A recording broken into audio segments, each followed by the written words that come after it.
জনরোষের বহিঃপ্রকাশ। পাবলিক অত্যাচারে তৃণমূলকে সংঘবদ্ধভাবে গণধোলাই করেছে।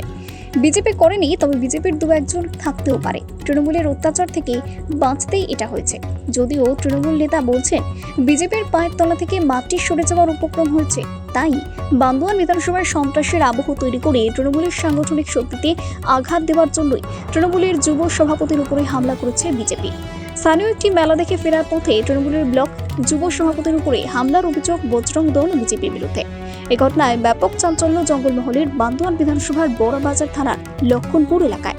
যদিও বজরং দল কোনো রাজনৈতিক দল নয় বলে বিজেপির বিরুদ্ধে ওঠা হামলার এই অভিযোগ সম্পূর্ণ অস্বীকার করেছে বিজেপি নেতৃত্ব। জানা যায়, গতকাল বড়বাজার ব্লকের তৃণমূল ব্লক যুব সভাপতি দীপক মাহাতো তার দলবল নিয়ে গ্রামের একটি মেলা দেখে ফিরছিলেন। সেই সময় লক্ষণপুর শিব মন্দিরের কাছে স্থানীয় বেশ কিছু দুষ্কৃতী তাদের আটকায় এবং হামলা চালায় বলে অভিযোগ। ঘটনায় দীপক মাহাতো সহ 3 সঙ্গী আহত হন। ঘটনার পরে তাদের বড়বাজার ব্লক স্বাস্থ্য কেন্দ্র এবং আস্তাদের দেবেন মাহাতো গভর্নমেন্ট মেডিকেল কলেজ হাসপাতালে নিয়ে আসা হয়েছে। ঘটনাকে কেন্দ্র করে রাজনৈতিক চাপানোতর তৈরি হয়েছে এলাকায়। ঘটনায় অভিযুক্তদের উপযুক্ত শাস্তির দাবি তুলেছে পুরুলিয়া জেলা তৃণমূল নেতৃত্ব। পুরো ঘটনার জোর তদন্তে নেমেছে বড়বাজার থানার পুলিশ।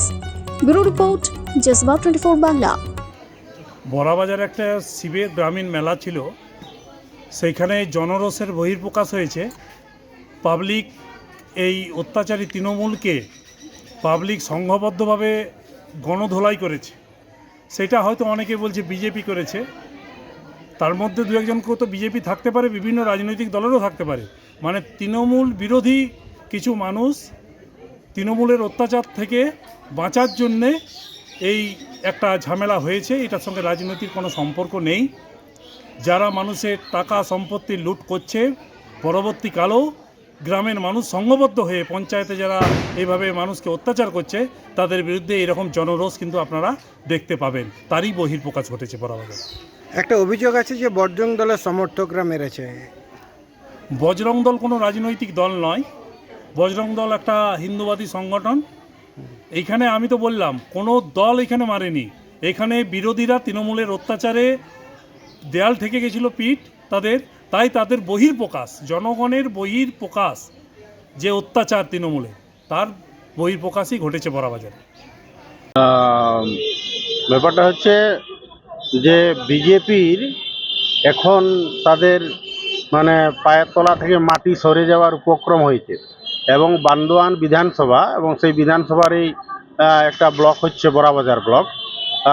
সেখানে আমাদের তৃণমূল কংগ্রেসের সাংগঠনিক শক্তি খুব ভালো এবং যেহেতু গত লোকসভা নির্বাচনে বিপুল ভোটে ওখানে আমাদের তৃণমূল কংগ্রেসের প্রার্থী জয়লাভ করেছে, সেই জন্য ওরা চাইছে যে বান্দোয়ান বিধানসভাতে একটা অস্থিরতা সৃষ্টি করা এবং এইভাবে অতর্কিত যে আক্রমণ আমাদের যুব সভাপতি দীপক মাহাতোর উপর এবং আরও দুজন আছে ঝাবুলাল মাহাতো এবং দেবাশিস মাহাতো, তাদের উপর যে আক্রমণটা চলে, এইটা করে ওরা একটা সন্ত্রাসের আবহ তৈরি করার চেষ্টা করছে এবং ওরা ভাবছে যে এইরকমভাবে যদি আমরা আক্রমণ শানাই তাহলে তৃণমূল কংগ্রেস কর্মীরা ভয় পেয়ে যাবে এবং আমাদের সংগঠন বৃদ্ধি করতে অনেকটা সুবিধা হবে।